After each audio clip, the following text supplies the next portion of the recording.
Assalamualaikum warahmatullahi wabarakatuh. Alhamdulillah wa syukurillah. Salatu wassalamu ala rasulillah. La haula wa la quwata illa billah. Pertama kita panjatkan puji syukur kita kehadirat Allah Subhanahu wa taala, di mana di kesempatan kali ini kita bisa bertemu bersama dalam acara sharing session. Yang kami hormati Kepala Sekolah SMA Negeri Kendal beserta jajarannya, Wakil Kepala Sekolah dan staf pendukung.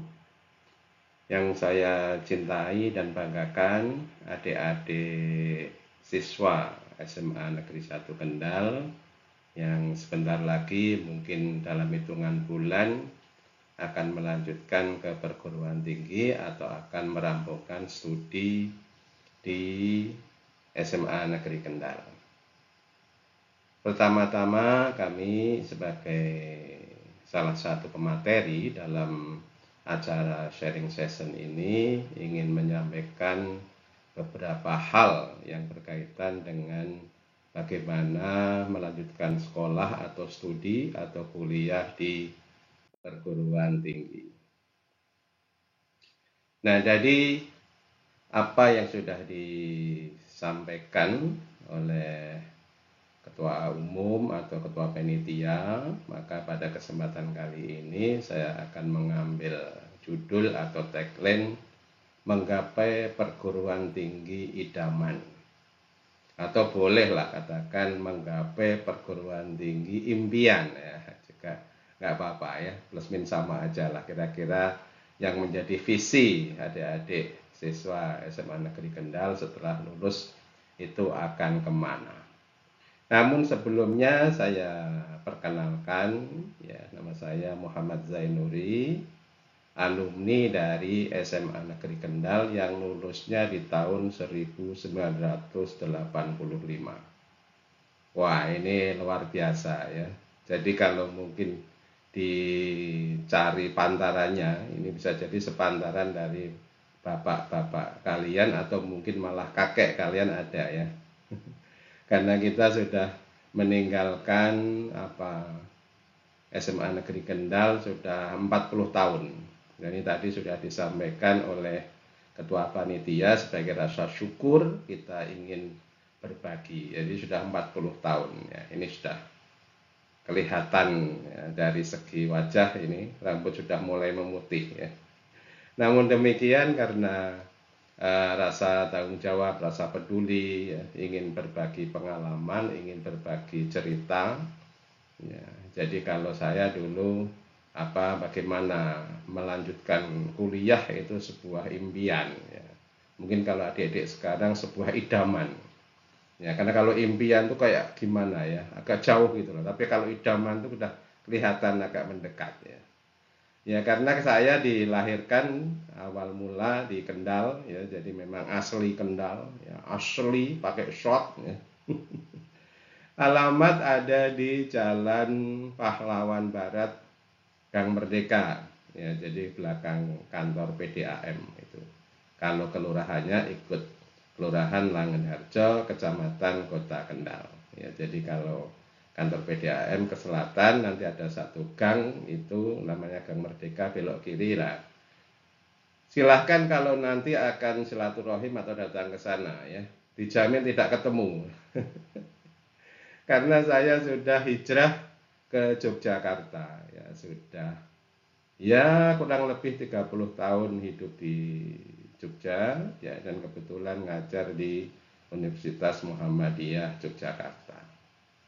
Jadi sebagai dosen tetap di sana.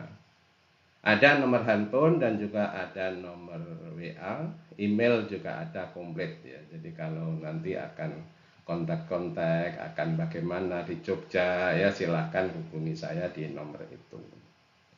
Nah ini saya nambah sedikit, ini di Menara Eiffel yang kemarin barusan Pak Prabowo datang ke sana, presiden kita ya, di Paris. Nah, jadi sudah 30 tahun di Jogja, kerja keras, kerja cerdas, kerja sistematis dan sebagainya hingga memperoleh kesempatan untuk bisa jalan-jalan ke luar negeri atau bisa keliling-keliling ke luar negeri. Saya tidak membayangkan dulu dari anak Gang Merdeka ya, yang dulu tahun 85 itu mau kemana juga tidak terbayang kuliah di mana gitu ya. Namun alhamdulillah berkat dari bimbingan, dorongan dan juga guru BP ketika itu nanya-nanya ya, dan juga terinspirasi dari Yogyakarta sebagai kota pelajar, maka saya memberanikan diri ya. Memberanikan diri itu karena dilihat dari akademik atau prestasinya itu biasa-biasa saja ya. Jadi memberanikan diri untuk mengikuti tes ya, kalau dulu namanya Sipenmaru, seleksi penerimaan mahasiswa baru ya, Sipenmaru. Memberanikan diri untuk tes di Universitas Gadjah Mada atau UGM. Ya karena prestasinya biasa-biasa saja, tentu saja persiapannya ya harus luar biasa. Ya setelah lulusan SMA dulu itu belajar keras gitu, bagaimana belajar soal gitu ya, hingga akhirnya ikut Sipenmaru dan lolos. Syukur alhamdulillah ya. Jadi kalau sekarang adik-adik siswa Semanik mungkin sering lihat di media ijazah seseorang dipersoalkan yang lulusan UGM ya. Kalau dulu saya keterima di UGM aja dipersoalkan kartu mahasiswanya mana. Nah ini ada teman-teman yang di samping itu mungkin dia nggak bayangin kalau saya keterima di UGM kan gitu. Karena prestasinya juga biasa-biasa saja. Nah ini saya motivasi sekalian untuk adik-adik yang oke, yang super, yang ranking, silahkan berstart atau silahkan full speed, gigi 3 gas untuk bisa lanjut ke perguruan tinggi. Yang biasa-biasa jangan berkecil hati ya, ini contohnya saya ini. Mungkin ada teman-teman yang kok bisa keterima lah, sampai ada saya harus nunjukin kartu mahasiswa kepada seseorang. Bener nggak ini keterima di UGM? Saya tunjukin kartu mahasiswanya. Oh iya bener, nggak bohongan gitu ya. Alhamdulillah, syukurillah. Jadi setelah SMA saya melanjutkan di UGM S1-nya, dan pada waktu itu S1 saya kira sudah bisa ya untuk mendaftar menjadi dosen. Ya, jadi dulu kalau sarjana itu ngajar, sarjana itu ada juga dulu. Jadi S1 kan sarjana ya. Itu mengajar nanti mahasiswanya lulus jadi sarjana. Nah, ini lucu dulu ya. Itu jangan bayangin sekarang ya, itu di tahun 90-an masih ada. Dengan bekal ijazah S1 saya bisa diterima ya, di perguruan tinggi Universitas Muhammadiyah. Ya, S2-nya akhirnya dapat beasiswa sekolah lagi di UGM juga ya, Universitas Gadjah Mada. Khusus untuk program studi ilmu politik dan pemerintahan. Nah, ini fak saya di situ, Fakultas Ilmu Sosial dan Ilmu Politik, khususnya ilmu pemerintahan ya. Nah, ini hingga akhirnya memperoleh beasiswa lagi sampai S3 ya di Universitas Brawijaya. Sehingga sampai sekarang udah komplit ini ya. Bahasa sekarangnya sudah mentok nih, pancal mentok ya. Di perguruan tinggi sudah sampai S3, sudah artinya nggak ada lagi ya, nggak ada lagi strata yang lebih tinggi lagi ya. Akhirnya sudah sampai gaspol mentok ini. Nah, yang ada cita-cita ini di usia saya yang sudah 58, 59 sama dengan teman-teman alumni 85 yang lain, itu masih ada satu cita-cita yaitu guru besar ya, ini atau profesor. Doain ya, moga-moga nanti saya bisa lanjut ke guru besar ya. Nah, untuk sampai ke guru besar dan sebagainya itu memang harus ada kerja keras, harus ada ngumpulin ya, kumulatif credit point ya, harus juga ikut beberapa kegiatan yang sifatnya internasional. Nah, ini sudah saya lihat gambarnya ini ya. Siapa kira-kira yang ingin? Nah, ini ada beberapa tempat yang sudah saya kunjungi ya. Saya kira saya sudah ada 25 negara yang sudah saya kunjungi. Di Eropa saya kira sudah banyak ya, 7 atau 8 negara, di Asia, di Australia dan seterusnya ya. Mungkin adik-adik bisa termotivasi, kira-kira kalau jadi dosen itu sering jalan-jalan ya, Karena memang tugasnya salah satunya itu ya, mengikuti conference atau konferensi internasional, mengikuti community service atau kegiatan pengabdian masyarakat yang sifatnya internasional, itu didukung ya, didukung oleh Kementerian Saintek Dikti ya sekarang namanya ya, kementerian yang membidangi urusan pendidikan tinggi ya. Itu memang setiap dosen didorong untuk bisa melakukan kegiatan-kegiatan internasional ya. Salah satu, salah duanya atau salah tiganya itu adalah bagaimana dosen mempresentasikan hasil penelitian dan kegiatan-kegiatan ilmiahnya itu pada forum-forum internasional. Ini nggak tak gambarin ya, nggak ada fotonya yang di kampusnya ya. Ini yang jalan-jalannya aja ya, biar seneng kalian ya. Yang penting bisa jalan-jalan ini ya. Bekerja sambil jalan-jalan, dan itu diharapkan apa ya? Perlu Anda ingat bahwa itu nggak bayar ya. Jadi yang seneng jalan-jalan nggak bayar itu ikut program-program yang seperti ini ya. Atau juga yang mungkin nambahi begitu, yang seneng jalan-jalan nabung sedikit bisa nambah-nambahi untuk bisa jalan-jalan di objek wisata yang lain ya. Tapi untuk kegiatan ilmiahnya itu paketnya itu tetap nanti pemerintah atau foundation yang membayar ya. Jadi kita cukup dengan menyiapkan artikel ilmiah nanti yang akan dipresentasikan di beberapa perguruan tinggi di luar negeri. Nah, menarik kan ya, senang ya. Ya, tapi jadi dosen nggak gampang ya. Jadi harus ada kerja keras, harus ada baca terus, update informasi, update teknologi, update perkembangan bagaimana teori-teori modern dalam ilmu pengetahuan gitu ya. Namun saya kira kalau dilihat dari senangnya ya senang-senang aja ya. Harus dinikmati bahwa kebahagiaan itu datangnya dari hal-hal yang sederhana, yaitu jalan-jalan. Di samping sebagai profesi sebagai dosen ya juga sebagai konsultan di beberapa pemerintah daerah sesuai dengan ilmu saya ya. Jadi ilmu pemerintahan itu memberikan bantuan teknis, memberikan pengetahuan kepada pemerintah daerah ya untuk bagaimana tata kelola pemerintahan agar lebih efektif dan lebih efisien ya. Dan itu saya manfaatkan juga untuk jalan-jalan ya, untuk bisa keliling Indonesia. Ayo, siapa yang ingin keliling Indonesia? Nah, pasti ya semuanya harus seneng ya. Karena inilah tanah tumpah darah kita, mulai dari Sabang sampai Merauke, ya insya Allah dari Banda Aceh sampai Wamena sudah saya jelajahi. Ya. Jadi sudah ada semua provinsi yang ada di Indonesia sudah saya kunjungi. Ya. Baik dalam hal tugas sebagai pendidik, dosen tamu, dosen terbang karena naik pesawat terbang jadi dosen terbang, dan juga sebagai konsultan di pemerintah daerah ya. Ini memberikan wacana, memberikan pemahaman, memberikan capacity building, pengembangan kapasitas di beberapa perguruan tinggi.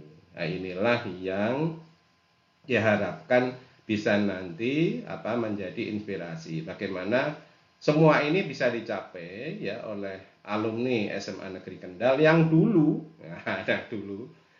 Jogja aja nggak tahu ya. Saya pertama kali pada waktu itu ke Jogja juga nanya-nanya di mana kampusnya, itu baru keterima di UGM aja tidak tahu.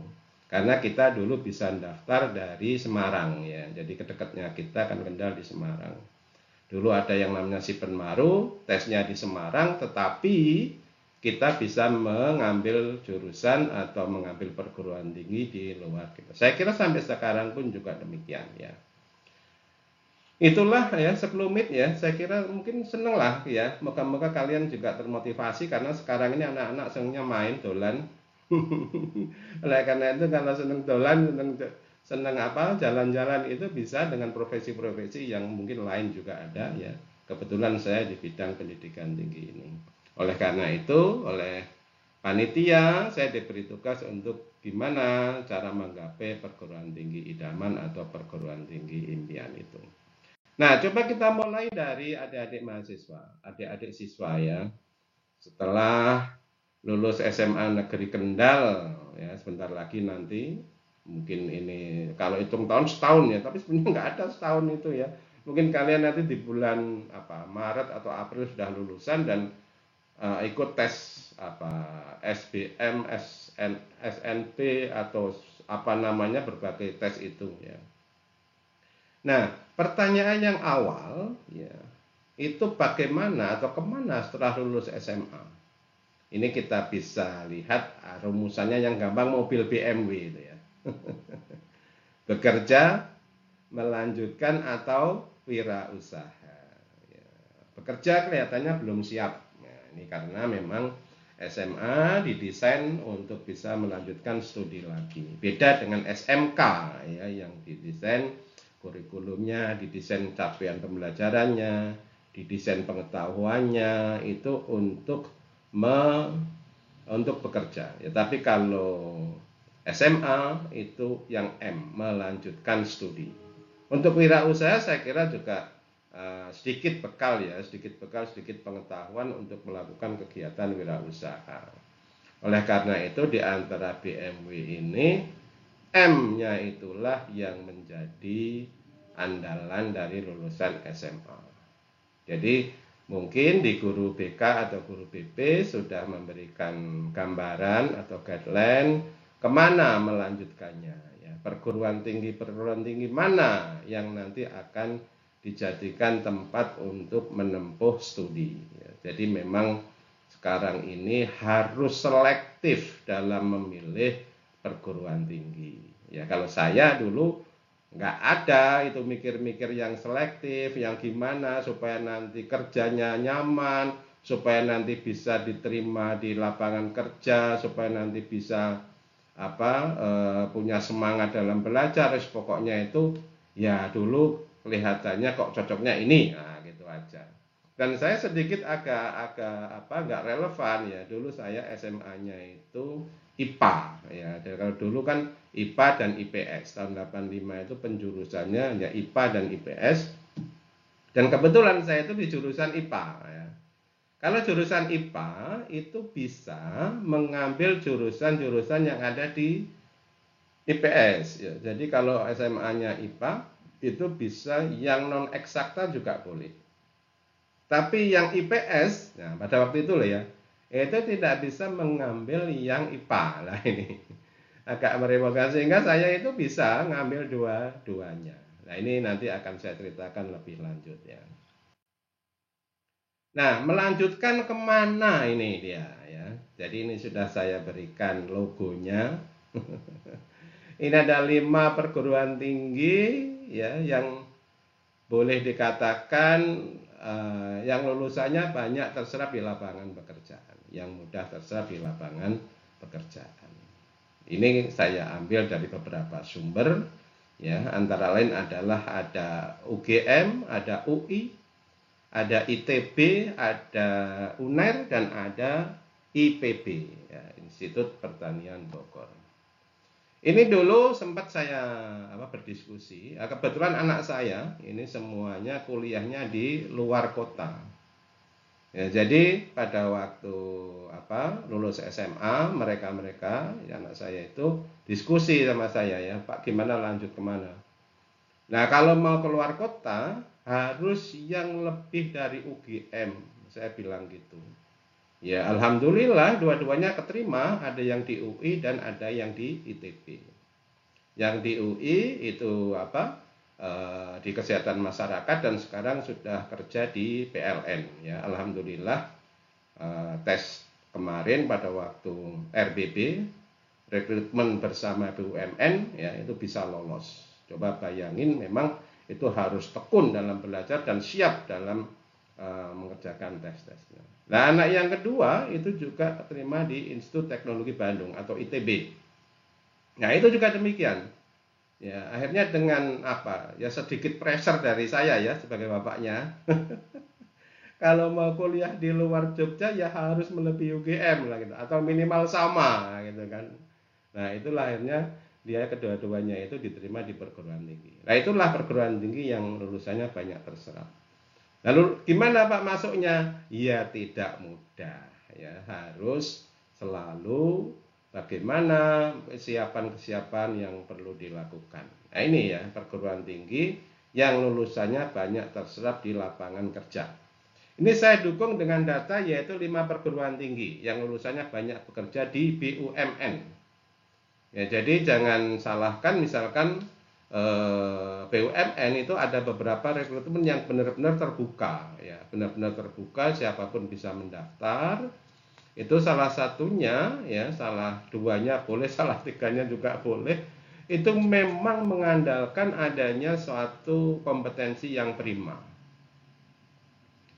Nah, 5 perguruan tinggi ini secara nggak langsung dari berbagai tes yang ada, ya kalau ya anak saya yang terima di PLN ini sedikit pengalaman itu sampai 6 kali tes ya, mulai dari administrasi, tes potensi akademik macam-macam hingga sampai pada tes kesehatan.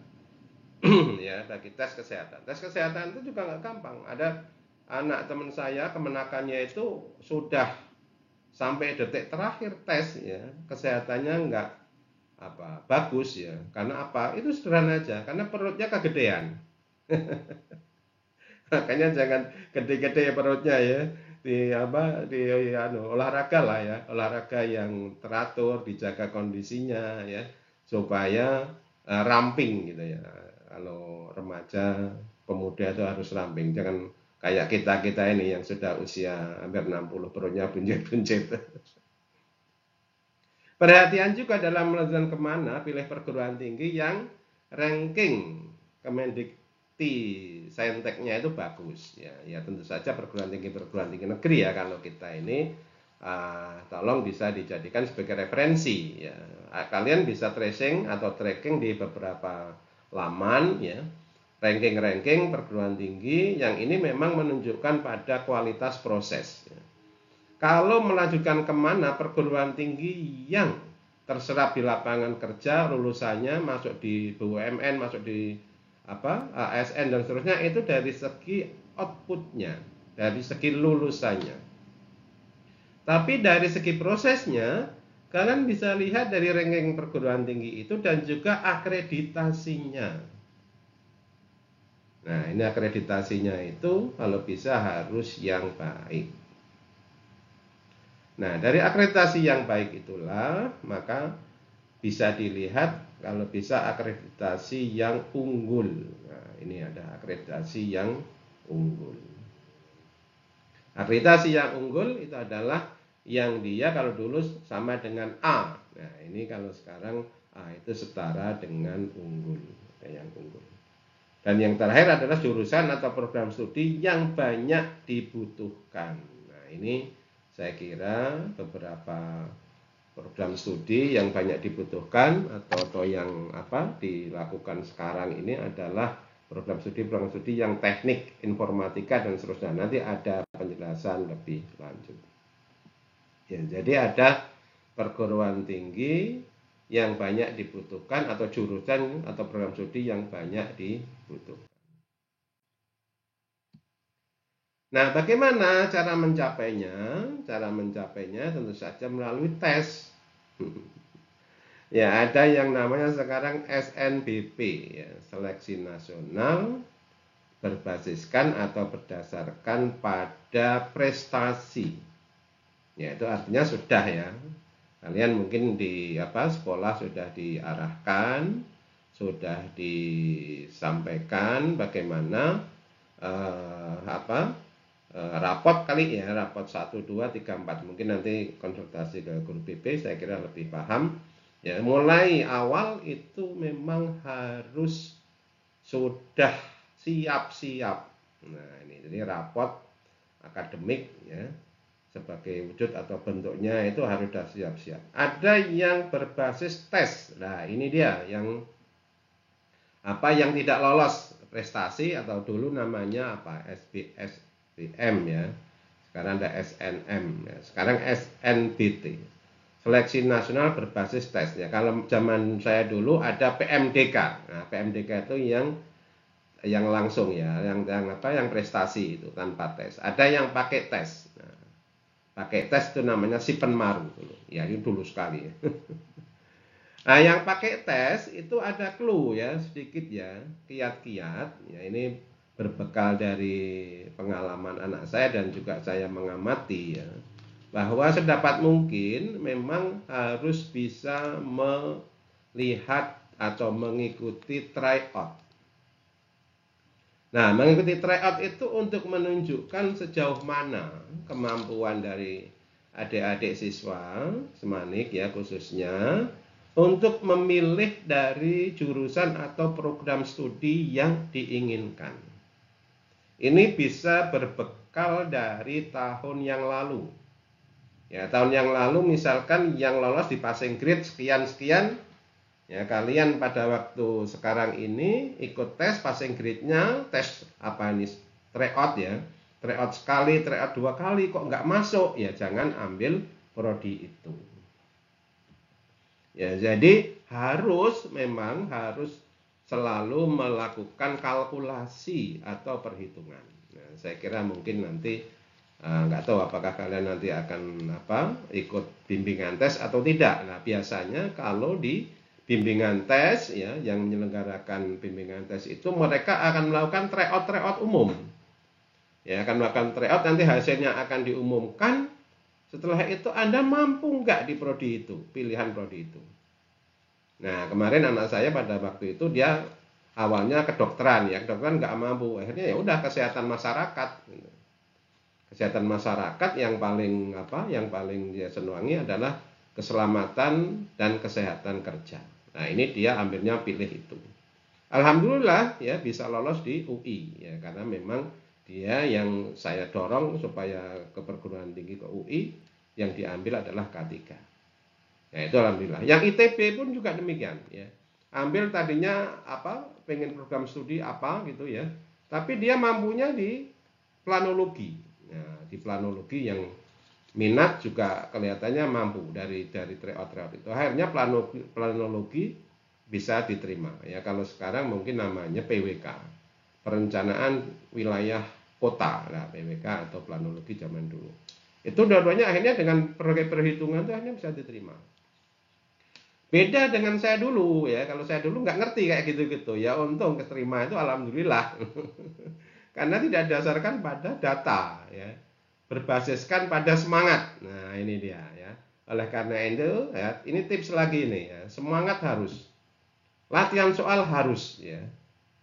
Namun kalau sekarang harus ada perhitungan atau kalkulasi prodi mana yang akan dibidik, prodi mana yang akan dipilih. Nah itu ya. Itu yang tes ya. Yang ketiga adalah seleksi mandiri. Nah, ini kalau seleksi mandiri, ya tentu saja kalau seleksi mandiri itu ya perguruan tinggi itu ya yang menyelenggarakan, bukan pemerintah ya. Dalam arti bukan kementerian gitu ya, bukan nasional ya. Jadi perguruan tinggi itu melakukan seleksi sendiri. Namun ada beberapa perguruan tinggi yang juga mengambil tes dari SNBT-nya. Ya, jadi yang ada di tes itu berapa skornya, ada kalanya mereka juga langsung bisa menerima atau bisa menerima siswa yang passing grade-nya tertentu. Namun ada juga yang memang melakukan ujian sendiri lagi. Nah, ini setiap perguruan tinggi itu berbeda-beda. Ya, setiap perguruan tinggi itu berbeda-beda di dalam menentukan kelulusan. Tesnya pun juga berbeda-beda ya. Ada juga tes yang sama karena sudah dipakai SNBT itu, ada numerik, ada akademik, ada bahasa dan seterusnya ya. Saya kira nanti kalian lebih paham, bisa konsultasi dengan guru BP. Tapi ada perguruan tinggi yang juga dia sendiri. Ya kalau orang sering nyebut dengan istilah muatan lokal lah ya, kira-kira gitu ya. Ada ciri khas sendiri dari perguruan tinggi itu. Ada juga yang prodinya itu spesifik, ya, prodinya yang spesifik itu juga ada juga yang memakai tes-tes khusus. Nah, prodinya spesifik tes-tes khusus. Tes kesehatan itu jelas kalau perguruan tinggi yang berkaitan dengan kesehatan, misalkan ya kedokteran, berkaitan dengan teknik, ya, itu memang penting. Nah, 3 jalur masuk inilah atau pintu masuk inilah nanti adik-adik Semanik yang akan bisa ditempuh ya, bisa ditempuh 3 jalur itu. Nah, syukur-syukur yang sudah SNBP Nah, itu berdasarkan pada raport, berdasarkan dengan prestasi. Jangan lupa ya, ada prestasi lain selain akademik, itu ya sudah masuk aja gitu ya. Nanti pada waktu tes SNBT, yang SNBP yang lulus itu akan dikarantina biasanya gitu ya. Karena tidak boleh ikut lagi di SNBT. Nah, bagaimana perlakuannya? Sama aja nanti ya. Setelah masuk jangan khawatir, itu hanya pintu masuk ya. Setelah di dalam, ya mahasiswa tentu saja tidak ada diskriminasi. Semuanya itu akan dilayani dengan baik. Ya. Nah, terus gimana cara pembiayaannya? Nah, ada yang beasiswa. Sekarang ini beasiswa luar biasa banyaknya. Ya, ada beasiswa yang dari perusahaan, ya, sudah sering melembaga atau beasiswa dari yayasan. Ya, dan sekarang apa ini? Yang dulu bidik misi ya, sekarang kartu Indonesia Pintar KIP itu juga banyak sekali porsinya, banyak sekali kuotanya. Ya, di tempat saya perguruan tinggi swasta aja itu kemarin dapat 20 ya, di Visipol itu ada 20. Belum yang lain.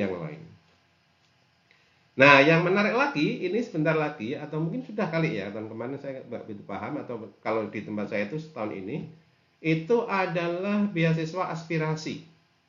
Jadi nanti adik-adik mahasiswa itu bisa nanya kira-kira bagi anggota DPR RI yang mempunyai dapil di daerah itu, ya. Jadi kalau di Jogja itu ada, ya, ada seseorang gitulah, nggak saya sebut nanti dikira kampanye. Ada seseorang anggota DPR RI yang dia punya dana aspirasi. Jadi itu dipakai sebagai beasiswa oleh mahasiswa. Ya, itu bisa masuk di perguruan tinggi. Itu banyak sekali ya. Kalau di Kendal ya, dapilnya kan. Nah, ini khusus untuk dapilnya ya, daerah pemilihan. Jadi ini mengcover dana aspirasi itu untuk daerah pemilihan. Jadi kalau yang daerah pemilihannya Kendal, nah nanti dicari aja. Dicari anggota-anggota DPR RI yang yang berdapil di Kendal. Kalau berdapil itu belum tentu domisili ya. Domisili tempat tinggalnya bisa di mana-mana ya. Tapi yang lewatnya daerah pemilihan Kendal Jawa Tengah 1 kalau nggak salah ya, kalau Kendal ya. Nanti bisa dicari referensinya. Nah, itu akan memperoleh kuota atau jatah kira-kira gitu ya untuk beasiswa dari mahasiswa-mahasiswa. Nah, yang kedua, ada juga beasiswa-beasiswa itu yang memang membutuhkan persyaratan khusus ya.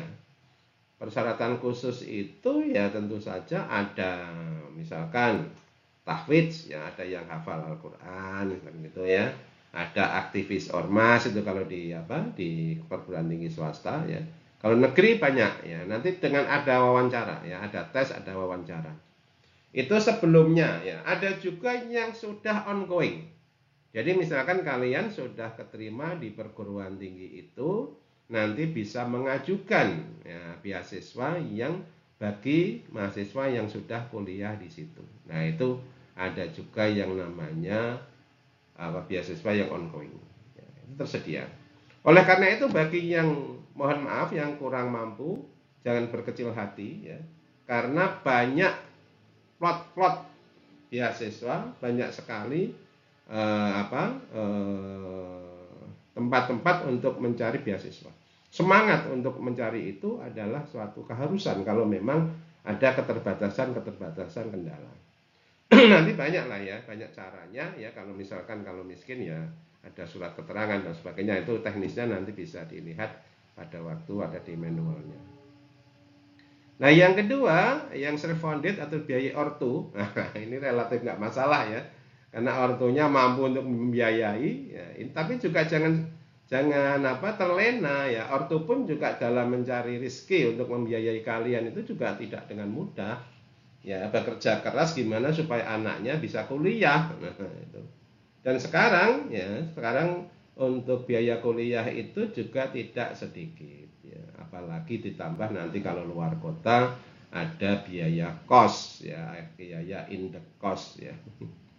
Nah, itu juga sekarang tidak, carinya mudah, sekarang cari kos-kosan mudah, tapi dengan biaya juga tidak sedikit ya. Jadi kalau saya dulu, ini cerita sedikit, ibu saya sebagai pedagang pasar gitu di Pasar Kendal gitu, untuk menyekolahkan anaknya itu ya berat sekali sebenarnya. Namun pada waktu itu SPP itu masih murah sekali ya. Jadi kalau orang-orang seperti saya itu sebenarnya tanpa beasiswa itu ya bisa sekolah, tapi ya dengan seadanya ya, dengan apa? Dengan biaya yang secukupnya. Saya masih ingat dulu SPP di UGM itu per semester 40.500. 40.500. Ya, jadi kalau biaya hidup itu juga murah sekali di sana pada waktu itu. Ya, jadi 30.000 itu bisa sehari 1.000 itu bisa hidup di sana. Ketika itu ya, ketika itu. Nah, ini bagi yang self-funded atau biaya orang tua, itu tolong kalau akan melakukan kegiatan tes, seleksi, minta doa restu ke orang tua. Ya. Apapun lah ya, itu karena kesuksesan kalian tentu saja tidak hanya dari kerja keras, tapi juga atas doa dan restu dan ridhonya orang tua. Ya, yang beasiswa pun juga demikian, ya. Bukan berarti yang beasiswa enggak ya. Semua ya, terutama yang self-funded yang dibiayai orang tua itu, tolong kalau bisa memanfaatkan menggunakan dana sebaik mungkin ya. Jangan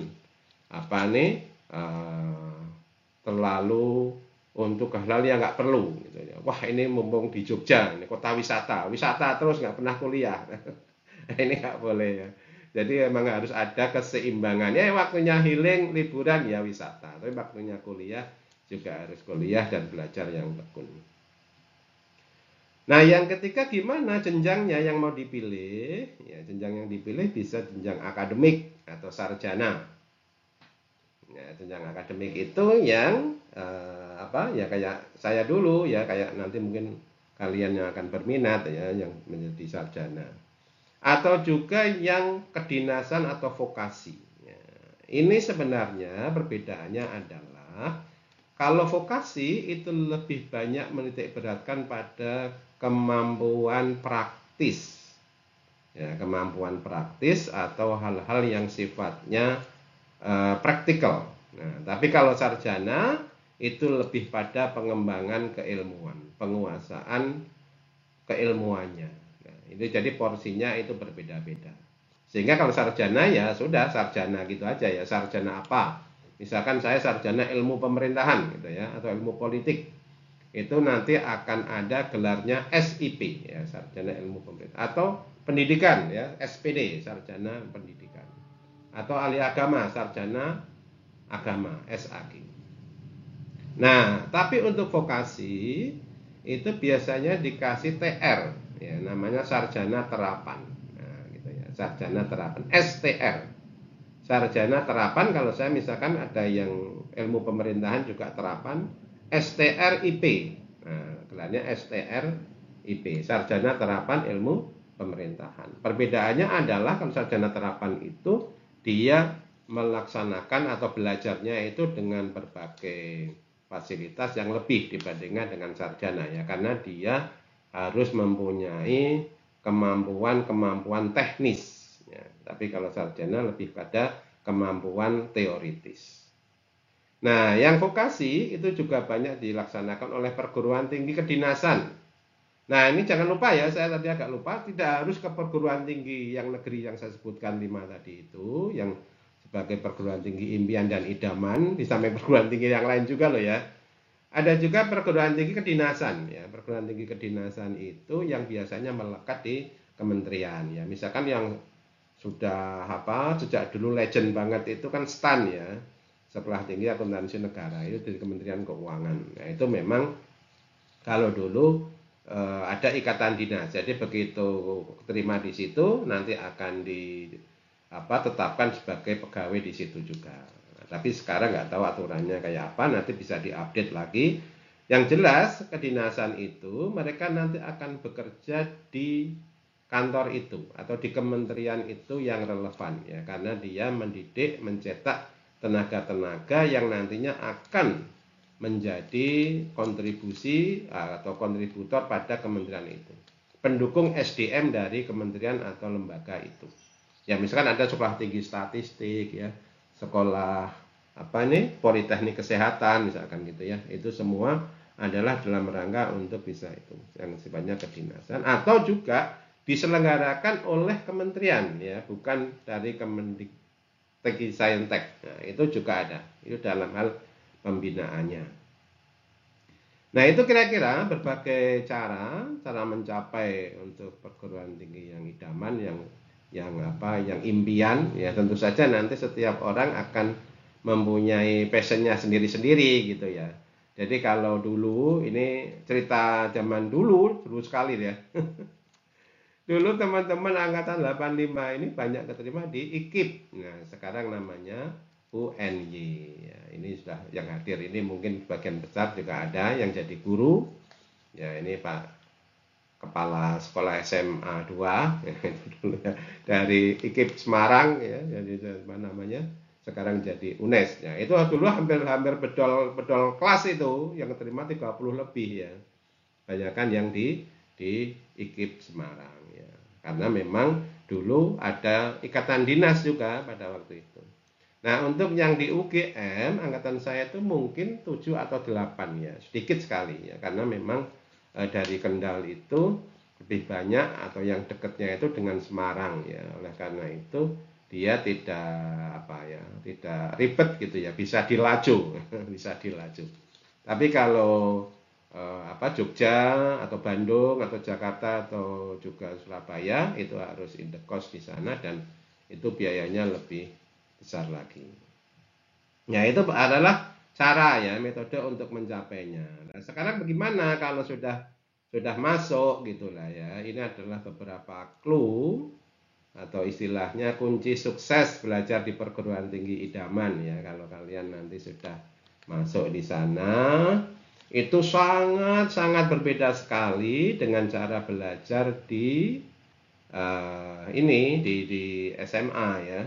SMA mungkin guru akan menjadi penentu, guru akan menjadi figur yang akan deliver pengetahuan, yang akan mengarahkan bagaimana cara belajar gitu ya. Tapi kalau di perguruan tinggi tentu saja yang kunci suksesnya adalah terletak pada diri kalian semua. Ya, karena memang kemandirian di dalam belajar di perguruan tinggi itu menjadi kata kuncinya, kunci utama ya. Ini saya tulis atau enggak nih. Yang utama itu jangan hanya mengandalkan pada dosen adalah sebagai fasilitator, sebagai pengarah, ya, sebagai role model juga boleh. Ya, karena sekarang dituntut ya dosen itu dulu ya itu harus komunikatif. Nah, ini pertama ya, pertama harus komunikatif. Setelah itu harus inspiratif. Kalau komunikatif itu menyampaikannya enak ya, mereka adik-adik mahasiswa paham gitu ya, mengerti gitu ya, bisa dipahami, bisa dimengerti. Itu komunikatif ya. Yang kedua tuntutannya itu adalah inspiratif ya, memberikan inspirasi gimana cara belajar yang yang taktis, cara belajar yang komprehensif, yang adik-adik mahasiswa itu bisa betul-betul langsung memahami. Ya, itu inspiratif dengan metode-metode tertentu, dengan contoh-contoh tertentu. Nah, itu inspiratif. Tapi sekarang ada tuntutan lagi adalah transformatif ya. Transformatif itu menjadi anak didik itu harus bisa berpikir lain. Nah, ini agak lain gitu ya. Kalau tidak berusaha berpikir agak lain itu nanti ya artinya masuk dalam black box ya, masuk dalam kotak gitu. Kalau bisa berpikir di luar kotak, out of the box. Jadi apa yang sudah menjadi pakem, apa yang sudah menjadi baku, nah itu coba diterobos dengan ide-ide kreatif. Nah, itu 3 hal itu yang dari dosen ya. Ini spill sedikit lah ya. Nah, dari dosen yang seperti itu kelas mahasiswa gimana? Pertama, mahasiswa itu nanti ya, ini kalau kalian nanti sudah kuliah ya, itu pertama harus ngerti capaian pembelajaran atau orang sebut dengan istilah pahami kurikulumnya. ketika ngambil mata kuliah, oh mata kuliah ini mata kuliah apa? Nah, biasanya dosen itu akan menyampaikan itu rencana perkuliahannya. Subjek ini nanti apa? Bagaimana capaian pembelajaran, kompetensi utama, kompetensi pendukung, kompetensi lainnya itu kayak apa? Di situ ada hard skill, ada soft skill yang akan dicapai kayak apa. Nah, ini ya. Meskipun mungkin kali di SMA sudah ada ya, kurikulum-kurikulum mungkin belum tersampaikan ke siswa. Tapi kalau di kampus setiap dosen ya itu biasanya sudah mempunyai setiap subjek, setiap mata kuliah ada dokumentasinya, ada rencana perkuliahannya. Jadi jelas, bisa apanya itu jelas. Tidak abu-abu lagi ya, nanti bisa apa.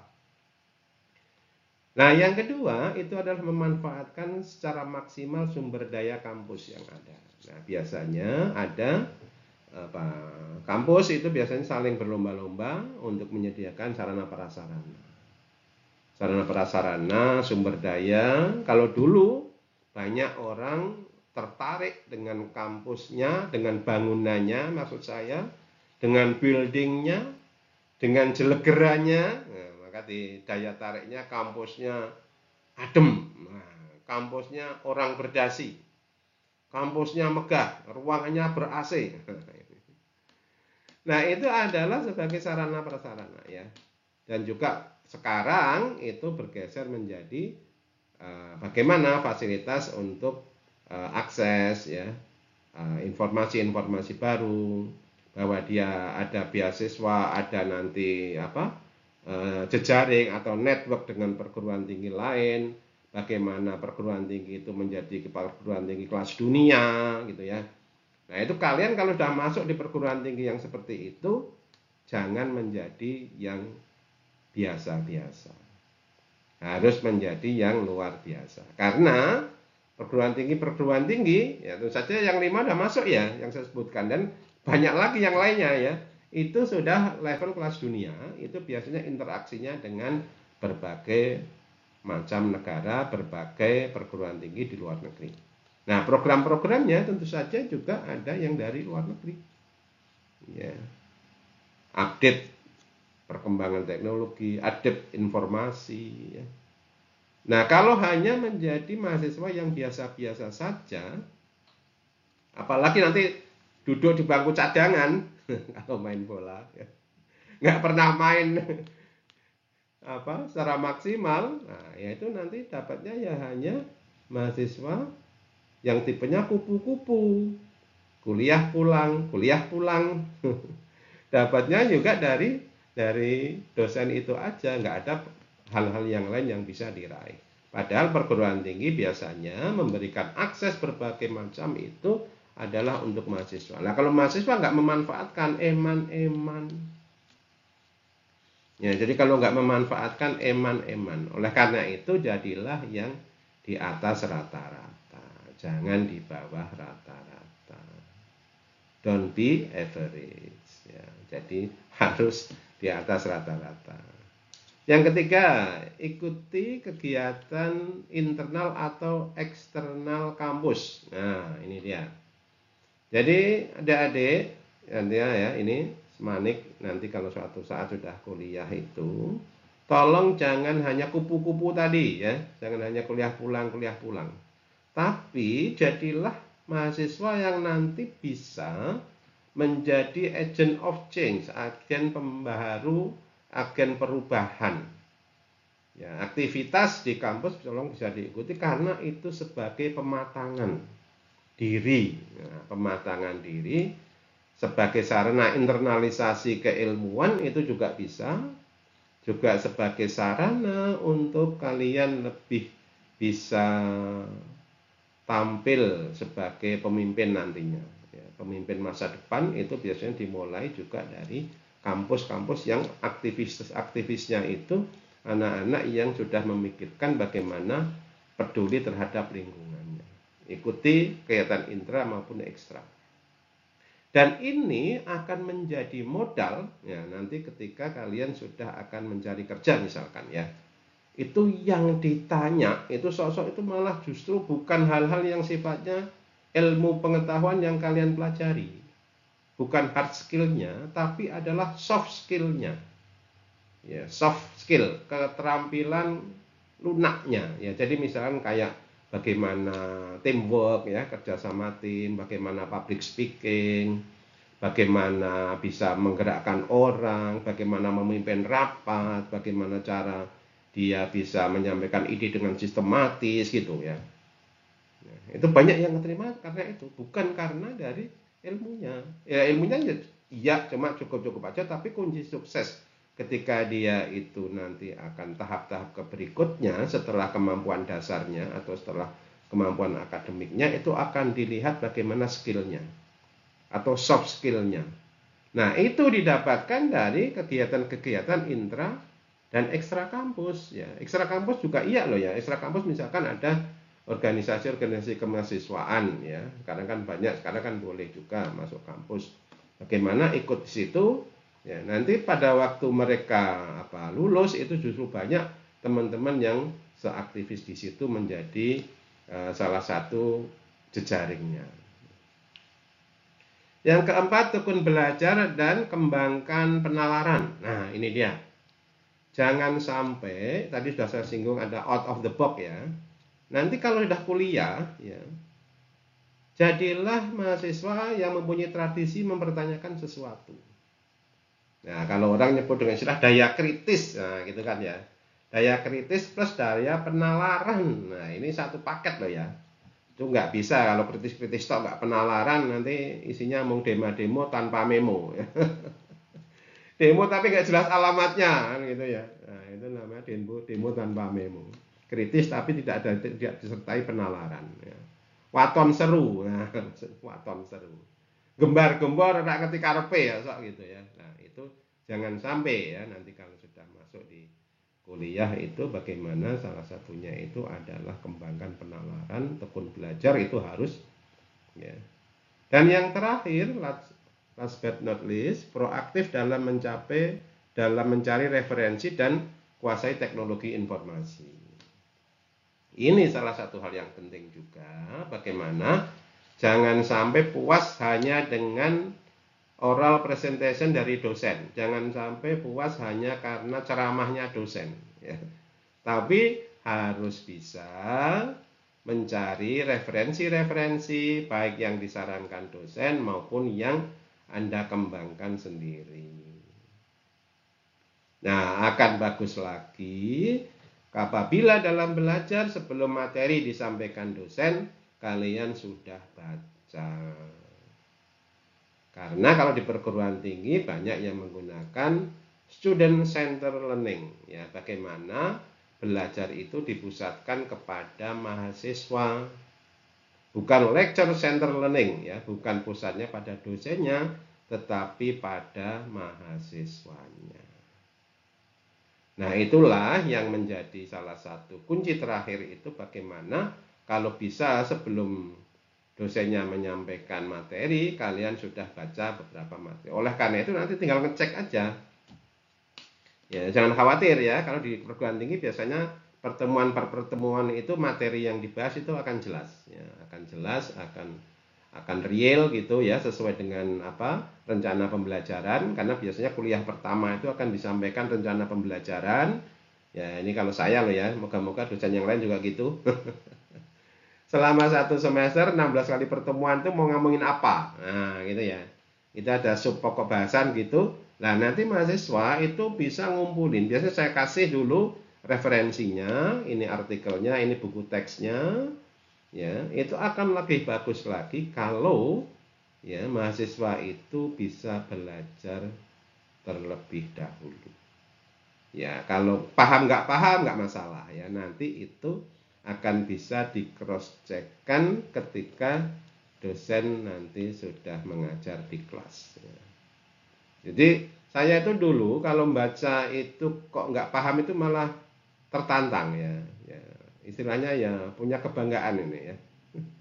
Tertantang untuk mengetahuinya ya. Kalau untuk keren-kerenan ya pegangannya pokoknya yang majalah-majalah yang keren gitu ya, meskipun kita itu nggak paham. Dulu zaman saya itu ada itu majalah, namanya majalah Prisma. nggak tahu, mungkin sekarang nggak masih ada atau enggak ya. Majalah Prisma itu majalah tulisan-tulisan yang kayak jurnal gitu, berdasarkan riset gitu ya, dan itu dijual umum gitu ya. Penerbitnya LP3ES gitu kalau nggak salah ya, nggak tahu sekarang masih atau enggak ya. Nah itu ada hasil-hasil karya, hasil penelitian, pemikiran, artikel ilmiah itu disampaikan di situ. Ya saya ya keren-kerenan aja, ya ada baca. Nah, sampai rampung juga nggak paham, tapi nggak apa-apa ya. Suatu saat pas ketemu dosen ditanyakan akhirnya paham juga. Tapi minimal ya etos untuk mencari sesuatu, etos mempertanyakan sesuatu, tantangan ke hal-hal yang baru ya. Itu mungkin sekarang sudah mulai dirintis atau sudah mulai ditanamkan pada benak kalian ya. Prinsipnya pokoknya jangan hanya menerima. Kalau bahasanya burung itu diloloh ya, disuapin. Nah itu dia, kalau kita orang masih kecil itu disuapin ya. Jangan sampai hanya disuapin oleh dosen, atau juga jangan sampai Anda kayak bank ya, pendidikan kayak bank, ditabung pengetahuannya, nanti suatu saat diambil ya, kasih pengetahuan dihafal, nanti suruh ngafalin ya. Atau jangan sampai juga kalian menjadi seorang mahasiswa yang membeo ya. Jadi kayak beo itu kan kalau dikasih ya, ayo nirukan gitu ya, ikutan aja tapi nggak paham di dalamnya. Nah itu jangan sampai juga ya. Yang jelas adalah bahwa di antara kunci-kunci ini tentu saja nanti ini sebagai trigger aja, sebagai pengantar. Nanti kalian bisa mencari sendiri. Wah, misalkan keingat nih, wah ini Pak Zainuri dulu pernah kasih materi begini, bener enggak? Nah, nanti diverifikasi. Oh, kurang Pak, ini mestinya 6. Oh Pak, 7. Monggo aja ya. Ini adalah sebagai trigger, sebagai awalan untuk kalian nanti suatu saat kalau melanjutkan di perguruan tinggi masih keingat poin-poin ini. Ya, jadi yang penting adalah ada revolusi berpikir. Nah, itu dia ya, revolusi berpikir ya. Jadi kalau di SMA dulu begitu, di SD di perguruan tinggi itu harus ada perubahan yang radikal. Kelihatannya kalau bahasa radikal itu terus gimana gitu ya. Biasa aja ya. Kalau berpikir biasa aja ya. Ya, karena perubahan itu. Nah, saran saya yang kedua itu adalah di luar konteks pengalaman pribadi dan juga pengalaman anak saya itu adalah bagaimana sekarang itu kalau bisa kalian bisa hijrah, pindah ya. Ya, tidak maksa loh ya ini ya. Pindah dari kendala ini dia. Kalau dalam hal mencari pengetahuan, mencari ilmu, mencari hal-hal yang baru, itu kalau bisa hijrah ya, karena memang perkara nanti pulang kembali bangun desa, bangun kota sendiri, monggo aja ya. Tapi yang jelas kalau di Kendal itu ya tentu saja tidak memperoleh pengalaman-pengalaman baru ya, kotanya itu saja. Kalau di luar Kendal mungkin nanti akan bisa memperoleh hal-hal yang baru. Pak, sekarang kan era online, di mana aja bisa. Oke, saya setuju, di mana saja bisa ya, work from anywhere, study from anywhere. Oke, cuma akademik atmosfernya itu yang tidak bisa ditangkap. Apa itu akademik atmosfer? Adalah suasana lingkungan di mana kita itu belajar dengan banyak orang dan kita saling berkompetisi dan juga saling memberi dan menerima. Ya. Interaksi intelektualnya itulah yang tidak bisa didapatkan. Nah, itu sudah terbukti ya. Kemarin pada waktu pandemi banyak juga sarjana yang sampai lolos ya 2 tahun separuh lah, kira-kira 2 tahun itu online terus. Ya. Atau mungkin juga adik-adik kalian atau kalian jadi pernah melakukan pada waktu itu di SMP gitu ya. Itu tidak terasa ya, tidak terasa akademik atmosfernya. Kita tidak bisa berdiskusi, tukar pikiran, ya yang ada adalah kita menelan gitu saja. Tidak terjadi suatu suasana akademik yang menggembirakan, yang menyenangkan. Padahal kalau kita belajar di perguruan tinggi, tolong kalau bisa harus selalu juga gembira ya. passionnya, kalau kita sudah punya kekuatan untuk belajar lebih lanjut, dihayati, didalami. Jangan lupa bahwa haus akan pengetahuan, ya, belajar mulai dari dari ayunan hingga sampai ke liang lahat, itu juga merupakan nilai-nilai yang ada di agama. Ya. Jadi saya kira semuanya sudah harus bisa memahami clue-clue hal-hal yang seperti itu. Ya saya kira itu ya. Wah itu sampai 1 jam ya.